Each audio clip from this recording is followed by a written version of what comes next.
പക്ഷെ ഒരു കുടുംബം നടത്തിക്കൊണ്ടു പോകുന്നത് എങ്ങനെയെന്ന് ചോദിച്ചാ വിനോദ് കുഴയും. എന്നെ അങ്ങനെ മണ്ടനാക്കല്ലേ. ചോദിക്കൂ, പറയാം. 1 കിലോ അരിക്കെന്താ വില? 1 കിലോ അരിക്കെന്താ വില?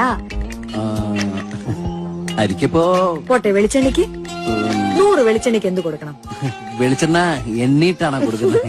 100 ഗ്രാം. 100 ഗ്രാം അറിയില്ല. ഉള്ളി, മുളക്, ഉപ്പ്. നമ്മളെപ്പോഴും കേൾക്കാറുള്ളതല്ലേ, കറണ്ട് ചാർജ് വർദ്ധിക്കുന്നു, കുറച്ചില്ലെങ്കിൽ സമരം എന്നൊക്കെ. 1 യൂണിറ്റ് കറണ്ടിന് ഇപ്പൊ എത്രയാ ചാർജ് ചെയ്യുന്നത്? അപ്പൊ സ്വന്തം വീട്ടിൽ എന്നും ഉപയോഗിക്കുന്ന സാധനങ്ങളുടെ വിലയെ പറ്റി ഒന്നും അറിയില്ല. ഇല്ല, അറിയണം. ബേസിക് ആയിട്ടുള്ള കാര്യങ്ങളിൽ നിന്ന് വേണം അറിവ് തുടങ്ങാൻ. അല്ലാതെ ഇറാഖിൽ അമേരിക്ക എത്ര പട്ടാളക്കാരെ അയച്ചു, ഉത്തര കൊറിയ അണുപരീക്ഷണം നടത്തിയോ, ഫിഡൽ കാസ്ട്രോ ക്യൂബ ഭരിക്കാൻ തുടങ്ങിയിട്ട് എത്ര കാലായി, ഇതൊന്നും ഒരു ശരാശരി മലയാളിയുടെ വിഷയമല്ല. കൺമുമ്പിലുള്ള ജീവിതം കാണാതെ എത്ര ഓണം ഉണ്ടിട്ടെന്താ കാര്യം? ആ കയ്യൊന്നേ. ഗ്രേറ്റ്.